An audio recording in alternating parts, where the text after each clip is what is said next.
I'm going to do a brief overview of the 7 items that I don't know how many of you have read through the Brass Playing is No Harder Than Deep Breathing book. But one thing that, like at the Claude Gordon Brass Conferences, that he'd always have everyone start out with breathing exercises in the morning. And I hadn't done this yet, but there used to be a man named Tom Brosine that Dr. Miller knows of. Him and a couple other guys would get us all up at I think like 7 o'clock in the morning, and we'd stand out in the mountains and go for a walk and do these breathing exercises. And it was always such an important thing, and it's the one thing out of all the things I assign to students, and even honestly with myself, it's the easiest thing to slack off in. And you end up thinking that it's really not as important because it's not playing the trumpet, but it really makes a big deal in your practicing.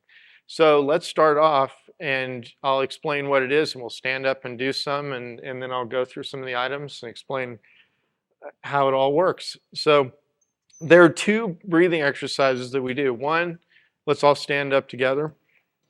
In the assignment sheets that Claude would give everyone, he'd abbreviate this by writing 5 times 10 or 5 sets of 10. And all you do is you turn your palms out, and that's so that your shoulders go back a little bit. So if you're looking at me from the side, I wouldn't want my shoulders in like this, but just back a little bit. And then I take a big breath. You can feel your chest expand because your lungs are up here. And then you breathe in through your nose, and you hold just slightly, and then you breathe out through your mouth. And while you're breathing out, you're trying to keep your chest up so you don't collapse in like that. So let's do 1 set of 10. So it's like in, and hold a little bit, and then out. And then number 2, and then out. Number 3, and out. Number 4, out. 5, and out. Number 6. Now you can check to see if you're getting tensed up with this. Like let's hold in and hold for 7. If you count out loud like 1, 2, 3, and your voice is kind of relaxed, you can tell that you're relaxed. And now if you do this, like 1, 2, you know that you're kind of over tensing up with it. So here's number 7. Number 8, you can blow out even stronger. And when you're doing it, like I'm seeing, like I saw you right there where, and you want to be, I'm pointing him out because I could see when he was blowing out, he was doing this. So if your chest comes down, you lose your power. And I'll talk about this in a second, but the main point with this is power that you're able to improve on in your playing. So here's number 8 again. So inhale, then out. Number 9. And then 10 as strong as you can. So still I see some of you where you're going, so you don't want that to happen. And now there's another thing that Claude would always put in the assignment sheet at the very top, which is 5 walking. And this exercise, you'd go about the distance of a square city block. You could go longer, but it would look like this. You breathe in 5 steps, you hold 5 steps full, then you breathe out your mouth 5 steps until you're empty, and then you walk another 5 steps holding your breath empty. And you try to make your breath to where it's equally, gauged out to where it's not one huge breath and a whole bunch of little breaths. So it'd look like this. I'm like,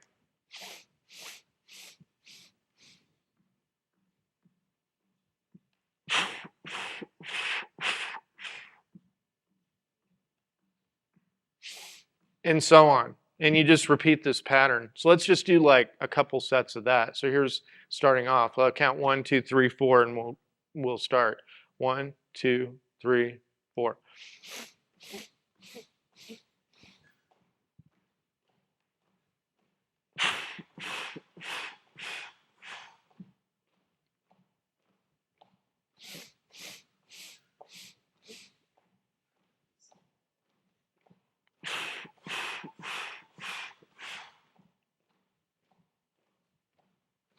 And so on. So you do that about the distance of a square city block. I think Claude would do it a lot longer than that. I know some people do it like a mile or more. And what you do in your practice, you do about a month or at least like 2 weeks of 5 steps, and then after that you move it up to maybe 6, and then another 2 weeks to a month at 7, and so on until you get up to 10 walking. And then what he'd have you do is switch over to jogging, and then you go back to 5, and you're like, like jogging 5 steps, working that all the way up to 10 the same way. And with doing that, what you'll start to feel probably after like 2 weeks to a month is you really feel like you have a lot more power with your blowing. Like I remember the first time when I started doing it, I felt like I'd be playing and I had like a lot more strength, and it'll improve your sound, your endurance, your range, a whole bunch of different things.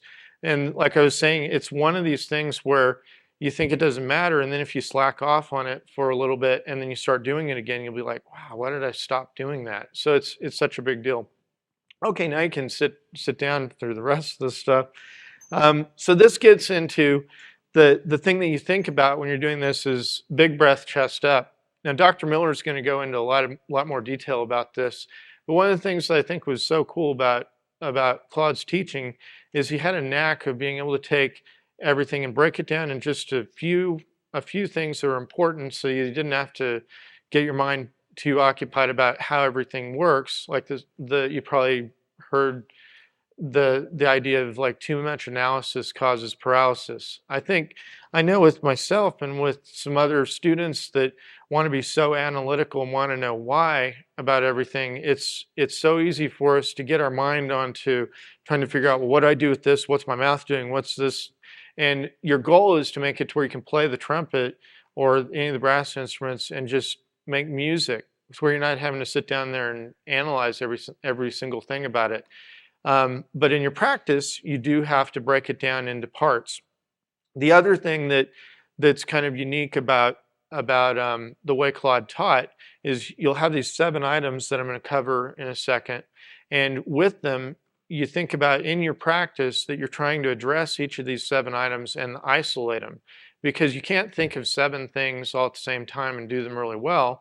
So for example, the first thing we did with the breathing exercise is meant so that it's going to address your breathing, make it into a habit, and then when you're playing, it's just going to automatically work the right way. One of the things that, not to be overly critical, but I know there's some other schools of thought about playing music and playing trumpet where their mentality is that you just want to make music and just think about the music and then thinking that the technique's going to take care of itself.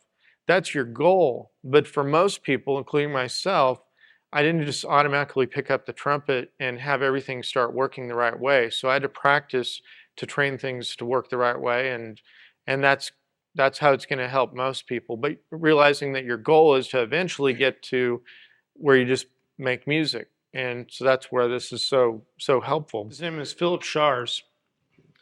Now, Philip is principal trumpet in the BBC Symphony of Wales. What happened was last year he watched the conference online and sent me an email a couple weeks afterwards, and we got to talking. And a lot of the stuff that we were talking about last year, he'd been doing for a long time, and he wanted to share with me some of these things. So I'm actually going to call him right now, and this will probably be a first for something like this, but I'll let him tell you where he's located.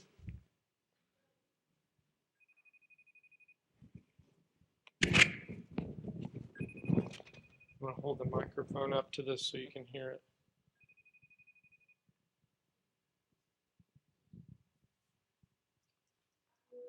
Hey, how are you doing?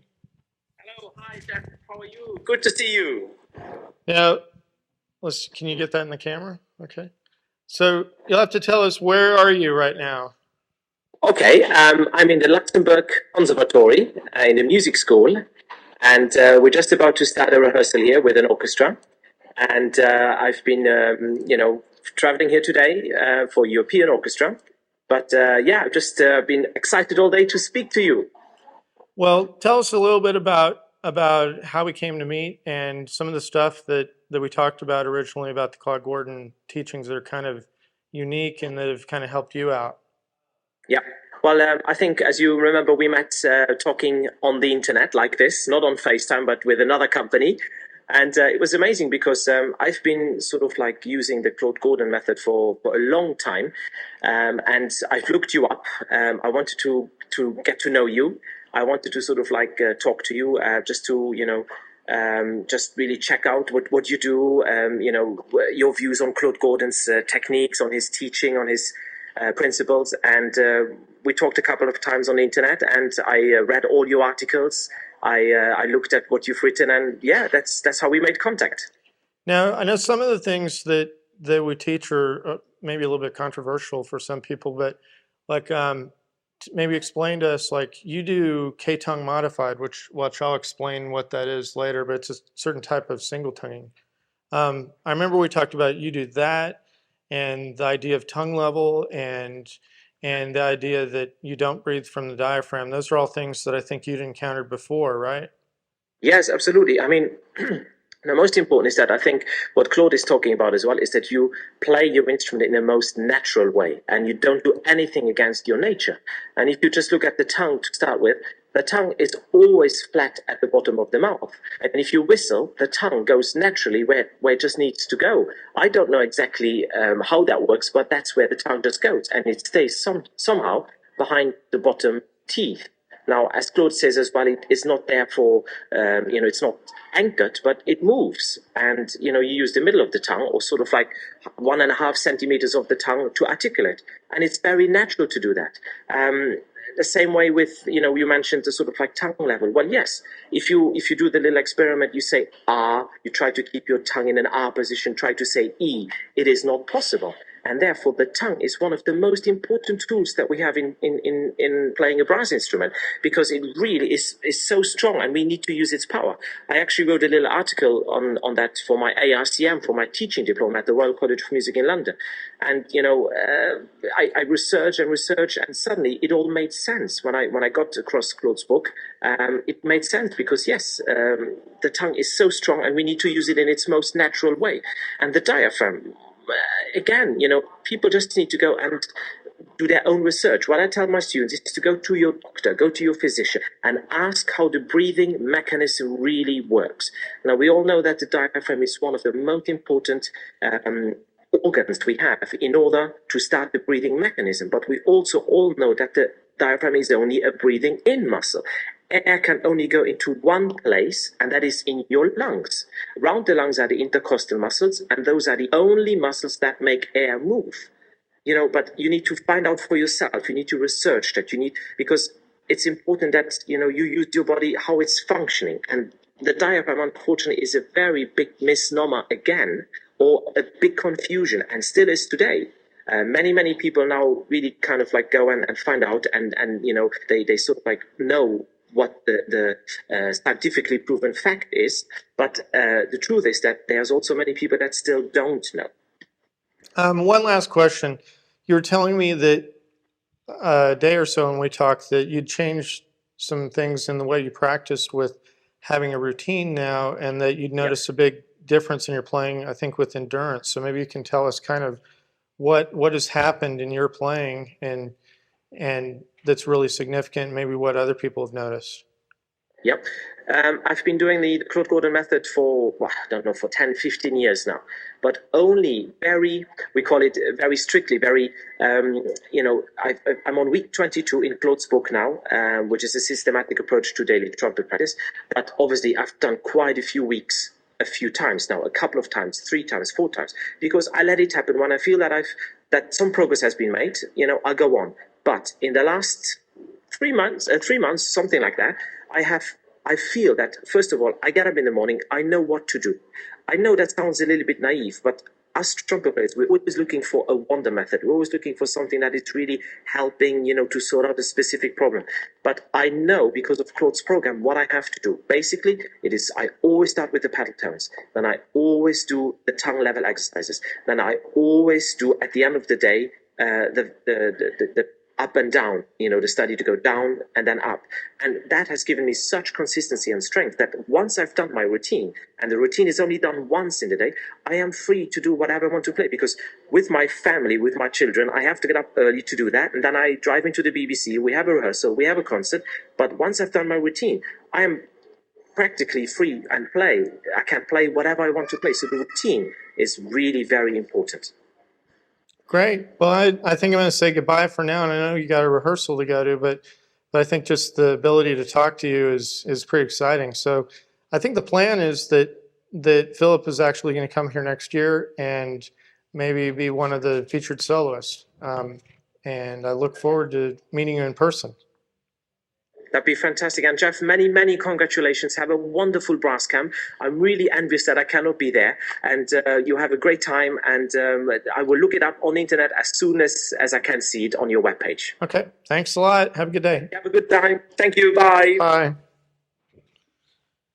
So that's kind of interesting. And what I think that's unique about all of this is that correct playing, it doesn't really matter if it's Claude Gordon or someone else's name that you're attaching to it, but just the mechanics of playing the brass instrument work for anyone, and that anyone can learn how to do this. So that's what the focus of all this is to show you that you can develop skills to play like Philip or Harry Kim or anyone else you can think of, and that there's a way to do it and a way to put it all together and how to think about it.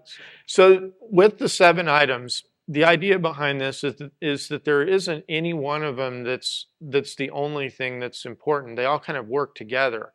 And Claude used to describe it as like a motor, and having, imagine if you had a motor that had 7 cylinders or something that's got 7 parts to it that have to all work in harmony. So you can't just pull one part of it out and think that it's the most important thing. I've heard some people before talk about the brass playing is no harder than deep breathing book, and they'll say, yeah, that's a great book about breathing, and it is. But when you get the main point of the book is that you have these 7 items. If they're all working the right way in harmony, then it's as simple as just taking a big breath and playing. So they have to all work together. Now, breathing is one of the important parts of it, but it's not the only part. So wind power is the first item I'm going to talk about. And I think it's kind of unique because when Claude talked about wind power, he didn't use the term wind capacity. I know that each of us are born with a different amount of wind capacity. Some of us are bigger, smaller, older, younger, and that's going to change. Like even as we get older, it's going to probably not be as much wind capacity as when you're younger. But the power and the idea of keeping your chest up and being able to maintain the energy behind the blowing is something that any of us can learn how to develop. I also like to equate it kind of to, like for a couple years, I haven't done this in a long time, but I took martial arts when I lived in Los Angeles. And one of the things that I thought was really interesting was, I remember when this happened to me the first time, I was kind of a beginner, and I went for this test, and I had to break boards with my hand. And I was a little bit scared about it because I thought, man, if I bust my hand, I'm not going to be able to play the trumpet. And I tried it one time. The teacher let me practice it, and I kind of messed it up. My hand was still a little bit sore from a couple days ago before that. And then I got up to the testing, and a 6-year-old boy walked up next to me and broke the same amount of boards that I was going to break. And I looked at him, and what it kind of showed me is that he, even though he was much smaller than me, he had the technique down really well. And I was thinking, if he can do it, I can do this. And I just got to make sure I do it the right way. So that's kind of how wind power is, where you're wanting to do it the right way so that you can get the maximum amount of use out of what your body's able to do. Now, the tongue is probably the most misunderstood thing about playing the brass instrument. Not only for the articulation, but for changing low and high on the trumpet. Harry and I had a conversation about this, and I think this is kind of interesting that sometimes you'll have players that play great and they don't necessarily think about how it's working.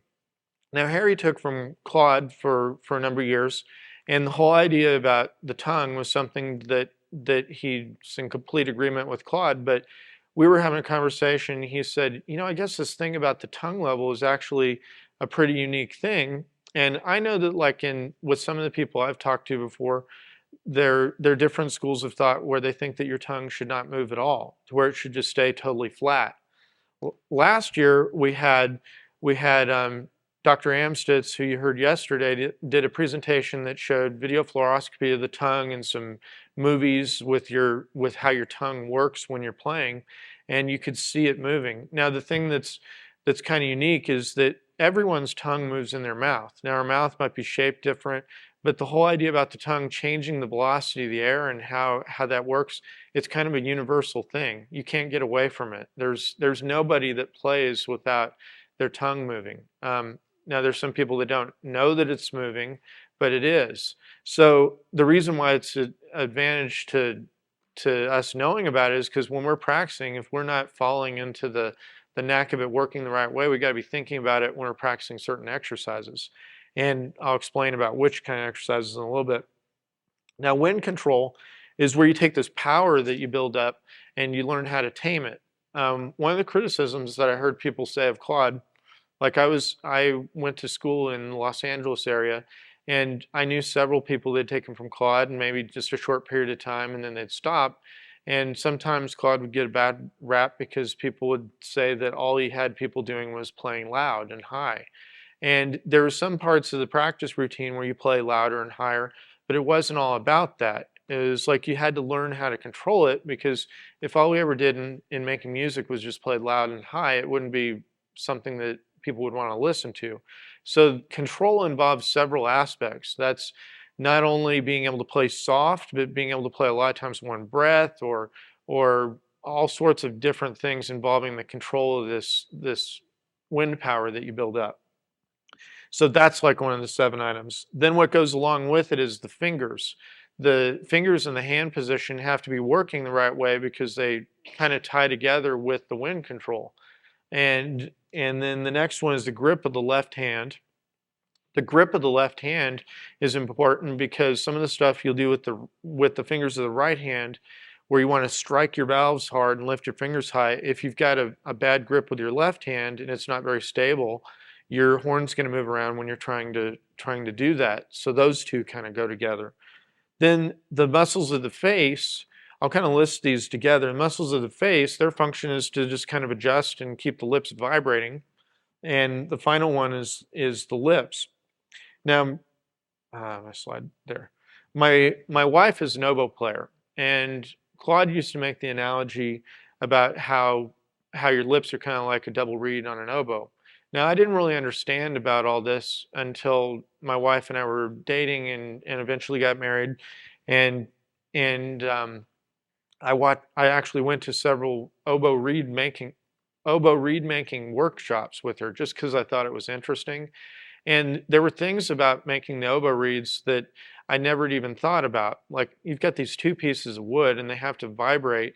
And if one part of it is kind of not symmetrical or not vibrating right, they would make this sound on the reed, and it would vibrate like from a low note to a high note, and you'd hear notes drop out. Like we go do, instead of going do, it'd go like do, and like skip past some notes.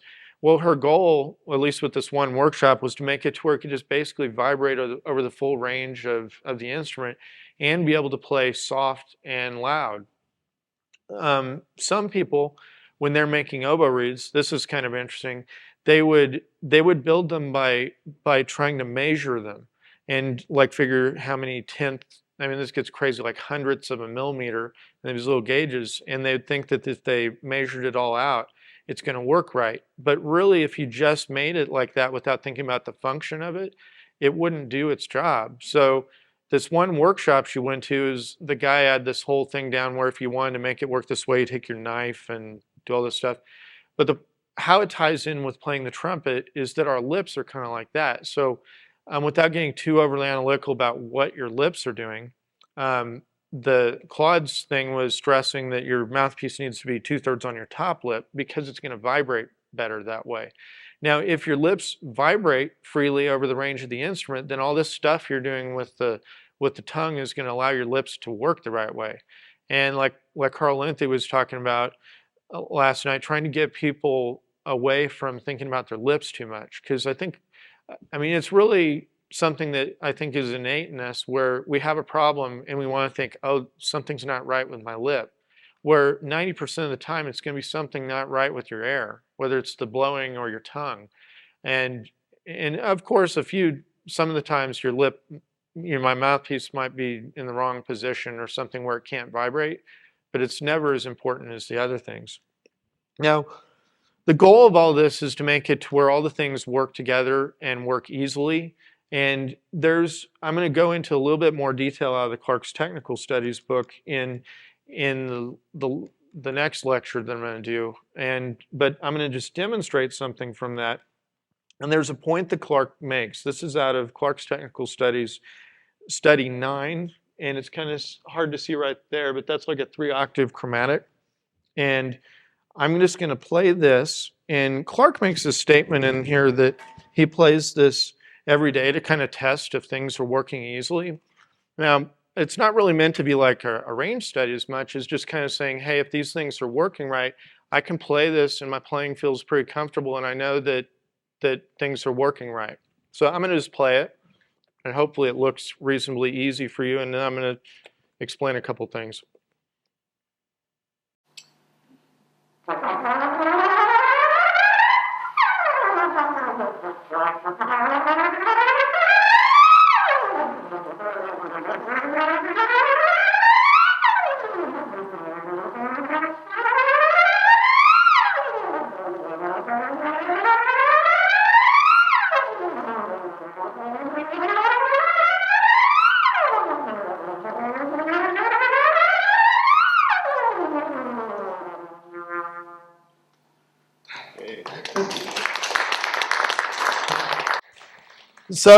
So when you can do something like this, what it kind of reveals in your playing is that it involves like flexibility, range, your finger techniques, breath control, and it's kind of an interesting thing that Clarke would put this in his book, because it's kind of saying like, here, I know this is all working because if these things all come together, then I know that my playing is kind of working the way it's supposed to that day.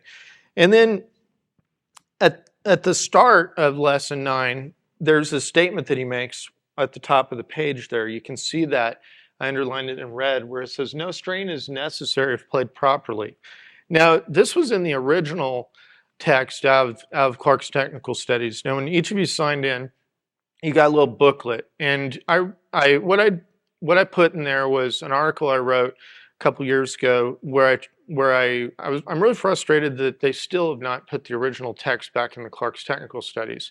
So what I did is I had the original text, the current text, which I believe is messed up, and then I put notes or comments about why I think the original text was better, and tried to show you how the original text fits in the context of the other 3 books that Herbert L. Clarke wrote. Now, he wrote 3 other books that a lot of people might not look at this, but Elementary Studies has some really good information that's in it. That was his first book. And then Clarke's Technical Studies would be the second book. The Characteristic Studies is like an etude book that's in all 12 major and minor keys. And it's got a few little bits of information that are really good. And then the last book that not very many people have, I've got a couple copies of it if anyone wants to get them, is Setting Up Drills. Now, what's unique about Setting Up Drills is that he lists off these 7 items, almost identical to the way Claude said it. I think instead of saying wind control, he says something like control of the air. But in essence, it's the exact same 7 items. So you can tell that Claude studied with Clarke for 10 years, and he didn't invent this stuff himself. He looked through it, and I think the unique thing about Claude is he was able to take this information and systematize it even a little bit more so that people could figure out how to put it together. Now, this statement about playing correctly, that gets into like what these 7 items are. So I think when a lot of people read this in the book, they just kind of glance past it. And that's why what's kind of messed up about the current text in the book is the people that revised it changed it to say something like, if you keep your lips relaxed and do something with your lips, but they totally changed the meaning of what he wrote in the book. So that's why I think the original is better. Now, I was going to go into a little bit more specifics about the tongue. And the tongue, there are 2 functions that it has. I mentioned before about the arch. So what happens is the arch of the tongue, as you go As you go higher, your tongue is going to go up and forward in your mouth. You can do this and tell that it's working. Like if you say ah ee ah ee ah, let's all do that, and you can feel how your tongue's moving around, going from low to high when you do it. So go ah ee ah ee ah ee ah ee ah ee. So you want to notice that when you're playing the trumpet, when you're going from low notes to high notes. Now, it's going to feel the same way or similar to if you can whistle. Like if you can whistle back and forth. I'm not a great whistler, but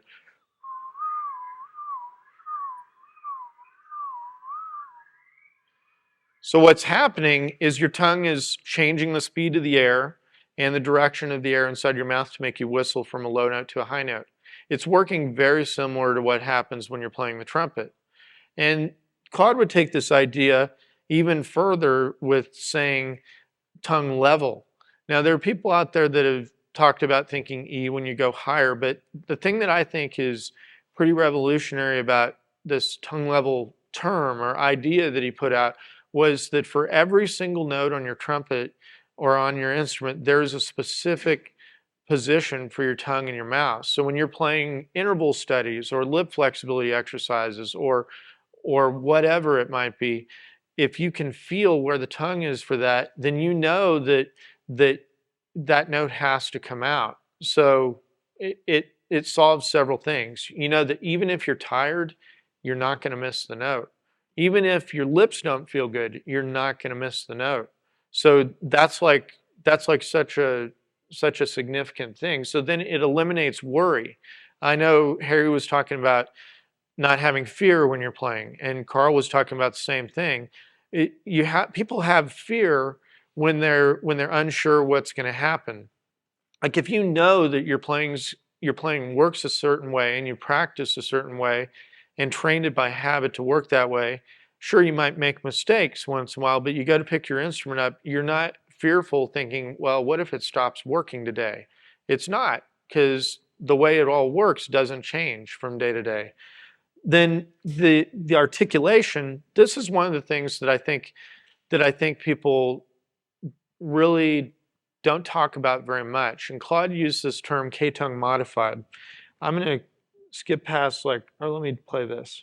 Here is an X-ray video that I found off the internet, and you can kind of see this actually comes from a site that I found that was dealing with phonetics. So it has nothing to do with trumpet playing, but they were showing how your tongue is in your mouth for different vowel sounds, and you can see the different shapes. Now the thing, I'm going to replay it again. One of the things you'll notice is that right when it goes into the ah position, the tongue is flatter, and actually people that say you need to think ah and keep your throat open, it's actually that your tongue is more closed off in the back when you're saying ah, at least according to this picture. And when you say E, your tongue is more pulled up and forward in the front part of your mouth, and your tongue is flatter in the back. And that's the reason why that's such a significant thing, is as the air is getting compressed down, it's going to shoot out faster. And so it does not close off your throat like some people might say you can't use your tongue because it'll close off there. In fact, when you're thinking E, if it's up in the front, it actually is more open in the back. So here is the video again.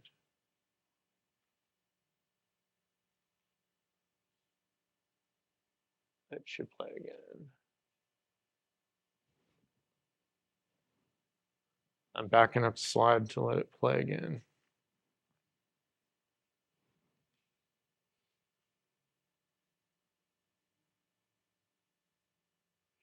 So see how it's in the front, and then the back part of the tongue is actually down.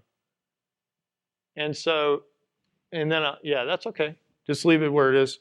Now the K-tongue, the KTM thing, K-tongue modified, this was a term that Claude Gordon came up with to kind of describe what's different about his single tonguing. Now you can read some of the statements about this there's like a little brief statement in Clarke's characteristic studies. He's got a couple sentences, and I'm going to skip to that in a second, but Claude would put this stamp in everyone's book, and it'd say, watch the tongue. Now what he meant by this is when you're practicing, whether it's lip flexibility exercises or or single tonguing exercises that you're trying to visualize what's going on inside of your mouth.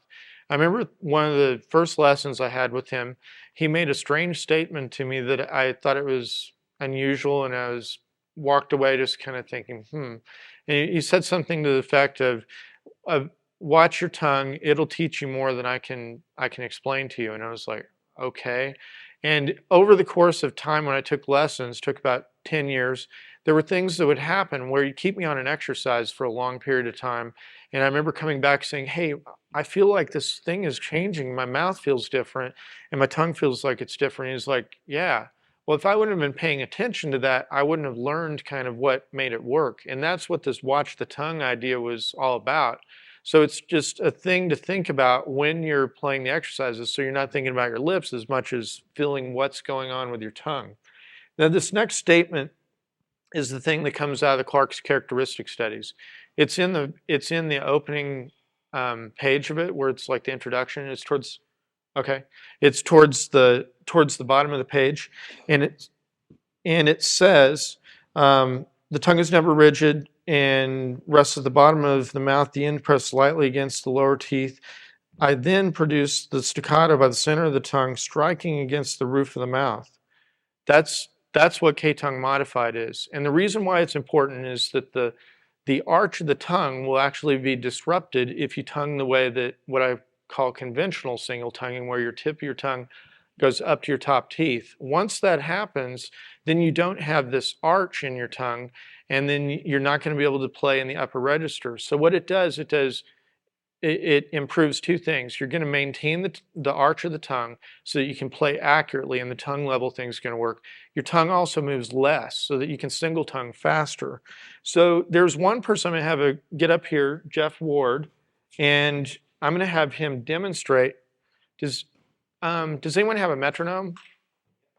Okay, can you right now? So I can just, whoever's got a metronome really quick, because mine's on my iPhone outside. Yeah, we should get rid of those things.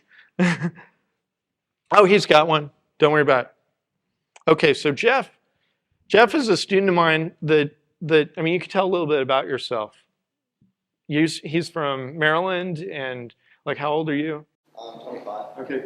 And he plays trumpet just kind of as a hobby. He's not a professional trumpet player. And we switched some things in his playing to where he was, yeah, can you turn on? Because I don't know your metronome. And set it like wherever. Is it not working? Okay. What number is that on? 138. Okay. So Jeff is going to, you want to play a couple notes or something?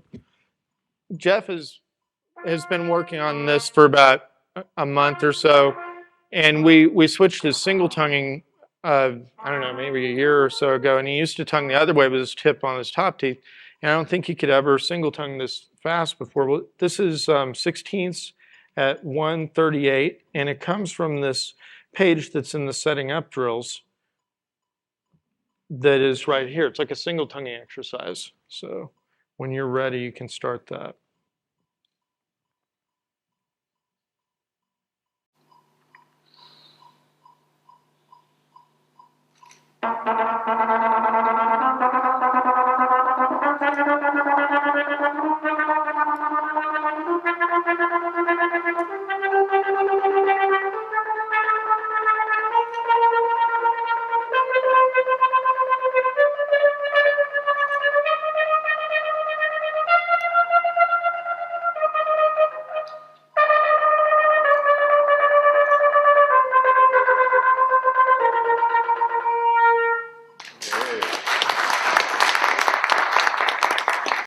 And maybe you can explain to us kind of what you've experienced like with the change.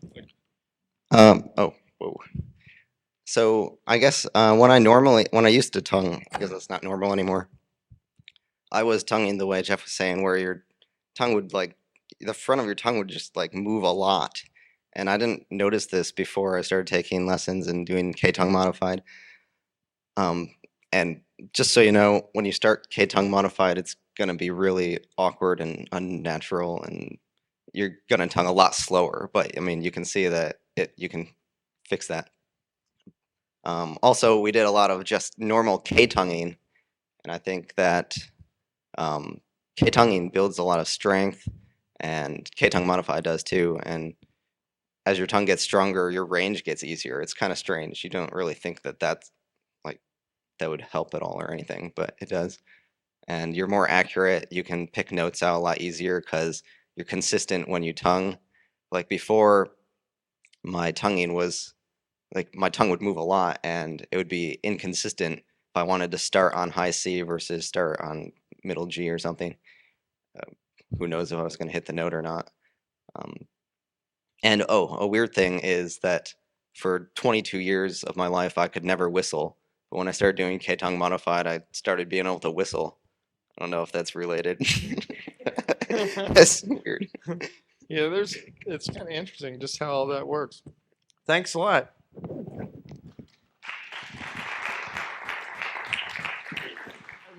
I'm 43, and I started taking lessons with Claude when I was 16. And I did have a little nephew that I taught lessons to right when I first started taking lessons with Claude. And it was kind of an experiment to see if some of the stuff I was being taught would actually work with someone else. And I essentially have not changed my teaching over the years. But my wife and I both talked about this because both on the woodwinds and on she teaching woodwinds, me teaching brass, we feel like as time's gone on, our students have actually improved faster than they used to. And I was wondering, well, what's different? Because I haven't changed what I believe. And I think one of the things that I've done with my teaching is stressing the little things a little bit better than I used to. Like for example, if a student came in and they weren't taking a big breath or their chest was coming down, I used to be kind of a little bit afraid to tell them, hey, you need to do that. Now I'm like, okay, fix it. And if they don't fix it, I'd say, fix it again. Here's, do this. And I really stress it. Or if I'm listening to them and they're doing a slurring exercise and they don't feel the tongue moving around or I don't notice it, now I won't let up on them until I know that they have those things down and that they're noticing them and feeling them. Now, how it could help you out is like, and me out even when I'm practicing, is that those little things that we sometimes think are not as important really add up to make your playing a lot better. So I know that that's helped out in my teaching, and that's what I believe has made me able to get more results in my teaching. Now, the idea about letting the air save the lip, that's the idea of kicking the air on the top notes. So we talked about the wind power and the tongue, and they work together because as you go up higher, your tongue's going up in your mouth and it closes down the passageway for the air, so there's more resistance. You have to kick the air so that it's going to keep everything working. Claude used to make an analogy to flying an airplane because he had a pilot's license and a plane, and that when you pull back on the stick, it raised the flap in the back called the elevator. It would angle the plane up, but if you didn't give it more thrust by giving more power with a motor, the plane would stall out. Well, it works the same way when you're playing the trumpet. If all you do is move your tongue and you don't coordinate it with the wind power, it's not going to work.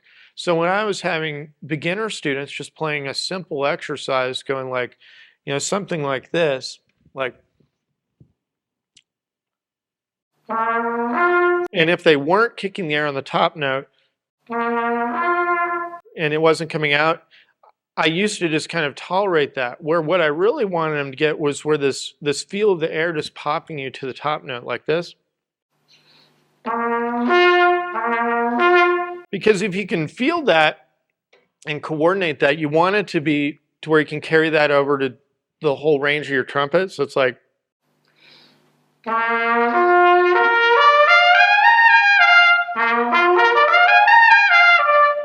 Because you're trying to teach the student or yourself how to control the air and play easily on the trumpet. So that kick of the air is something that people still kind of downplay. Everyone tends to neglect it a little bit. Now this is a clip of Claude. Remember the phrase, the tongue channels the pitch. The air does the work. Okay, now I'm going to tell you what's coming up. Dr. Miller is going to speak here in a little bit. We're going to take a little bit of break. In the next lecture, I'm going to pick up here, and Sergio, who's here from Portugal, is actually going to demonstrate a range study, and it's going to work into some of the other stuff that we're doing. So I'm going to stop a little bit early and then just kind of take questions about this, because are there any questions about what I was saying? Yeah, go ahead. I have one going back to the breathing exercises. Is there a significance to inhaling through the nose, and does that relate to playing also? No, like in the playing, I would always breathe in through my mouth, and I mean, maybe Dr. Miller's got a good reason for this. For me, it just seems like it's more of a control aspect of just learning how to control the air better, but maybe there's a better answer that you have to it, because I don't play that way. I always breathe in through my mouth because I can suck in the air a lot faster through my mouth. It may be coincidental, but there's some techniques out there called progressive relaxation. And breathing in through your nose and out through your mouth is one of the fundamentals of that, teaching you how to relax more rapidly. So they say. Yeah, and I bet, I mean, Dr. Miller, being a doctor, can probably explain things more. I mean, I imagine that our body's probably meant to where the nose does a function to do things with the air as it goes into your lungs. So he knows more about that, and he'll probably talk about that. Go ahead.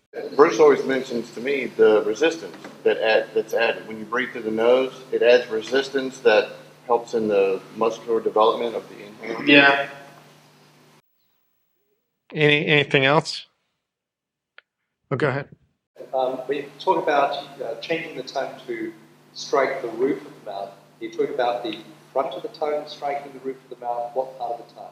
Okay, the what I call conventional single tonguing is where the very tip of your tongue is going up to your top teeth. So if this were, imagine this were your top teeth and my thumb is your bottom teeth. The way I think that a lot of people were taught is where they take the tip of the tongue and they put it up to the top teeth like this, and then the air releases and comes down like that.